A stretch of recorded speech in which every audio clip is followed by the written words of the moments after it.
बिस्मिल्लाहिर्रहमानिर्रहीम। अस्सलामु अलैकुम नाइन बॉयज़ एंड गर्ल्स। आज हम उर्दू अलिफ़ का दिन है, सबक पढ़ेंगे पंचायत। सबसे पहले इसके मुसन्निफ़ मुंशी प्रेमचंद के बाद तारुफ़ थोड़ा सा। 1880 में पैदा हुए, 1936 में इस दुनिया से रुखसत हो गए। मैंने आपको पहले ही बताया कि डायरेक्टली इसका कोई सवाल नहीं आएगा, इसके कोई MCQs में 1 से 2 नंबर का आ सकता है। मतलब इस तरह आ सकता है, मुंशी प्रेमचंद की तारीख़ पैदाइश 1880, 1890, 2000, 2010 इस तरह से हो सकती है, आपने टिक करना है। प्रेमचंद का असल नाम धनपत राय था। ज़िला बनारस के गांव मलहटी में ये थोड़ा सा नज़र आ मलहबी में पैदा हुए। वालिद मुंशी अजायब लाल डाखाना में मुलाजिम थे। मैट्रिक का इम्तिहान पास करने के बाद एक स्कूल में मदारिस हो गए, मदारिस यानी उस्ताद हो गए। 1900 में गवर्नमेंट मिडल स्कूल से सरकारी मुलाजमत का आगाज़ किया। मुलाजमत के साथ साथ तालीम हासिल करने का सिलसिला जारी रखा। चुनाचे 1919 में इलाहाबाद यूनिवर्सिटी से BA कर लिया। 1921 में मुलाजमत से इस्तीफ़ा दे दिया और मुकम्मल तौर पर इल्मी अदबी कामों में मशगूल हो गए। 1936 में अंजुमन तरक्की पसंद मुसन्निफ़ीन के पहले इजलास की सदारत की और इसी साल बनारस में वफ़ात पाई। तो ये कहाँ वफ़ात पाई, मुलाजमत की इसकी डेट वगैरह अगले पैरे में भी कोई ख़ास ऐसी बात नहीं जो याद की जाए। इनका एक ये सबक है मुंशी प्रेमचंद का पंचायत। इनकी बड़ी ज़बरदस्त कहानियाँ हैं। मैं आज इसका ख़ुलासा थोड़ा सा फ्रेम में कर देता हूँ। शेख जुम्मन और अलगू चौधरी में बड़ी दोस्ती थी, बचपन की दोस्ती थी। दोनों साथ खाते पीते उठते बैठते, बचपन से जवानी तक आ गए। दोनों को एक दूसरे पे बहुत भरोसा था। जुम्मन कहीं जाते अलगू के सुपुर्द अपना सब कुछ करके जाते, और अलगू कहीं जाते वो जुम्मन के सुपुर्द करके जाते। जुम्मन की एक बूढ़ी खाला थी जिनके पास कुछ ज़मीन थी। जुम्मन ने उनकी ज़मीन हथियाने के लिए उनकी बड़ी खातिर मदारत करते थे, खूब खिलाते पिलाते। जूँ ही खाला ने उस ज़मीन की मलकियत उनके नाम कर दी, आहिस्ता आहिस्ता रफ्ता रफ्ता उनकी खातिर मदारत में भी कमी आने लगी।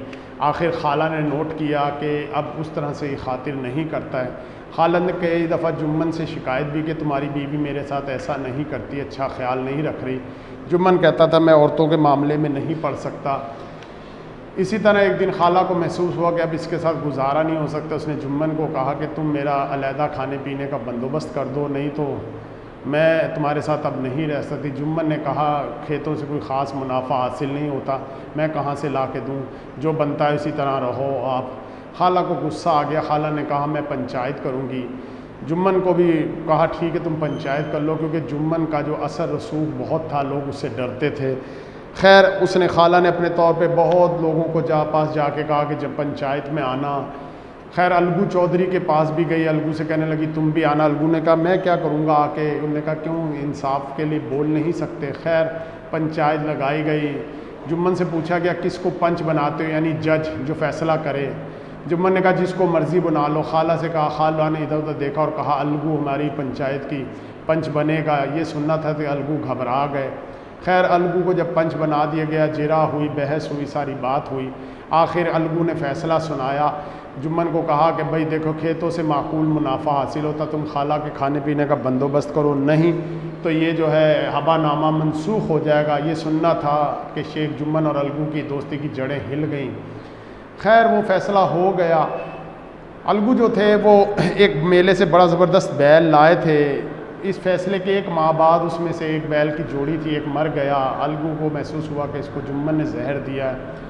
खैर एक बैल उसके किसी काम का ना था। उनके गांव में एक समझू सेठ था जो गांव से मंडी जाता था और वहां जाके चीज़ें फ़रोख्त करता और नमक वगैरह ला के गाँव में फ़रोख्त करता। 1 माह के उधार पे उसने वो बैल ले लिया। बैल लिया, उसने मंडी के 2-2, 4-4 चक्कर लगाना शुरू कर दिए। ना बैल को खाने की फ़िक्र ना कुछ। बैल थोड़े ही दिनों में जो बिल्कुल सूख के कांटा हो गया। एक दिन जुम्मन समझू सेठ मंडी से वापसी हो रहे थे, सामान लादा हुआ था। बैल बेचारा बहुत भूखा था, कमज़ोर हो चुका था। उसने बहुत ज़ोर लगाया और वहीं गिरा और गिर के मर गया।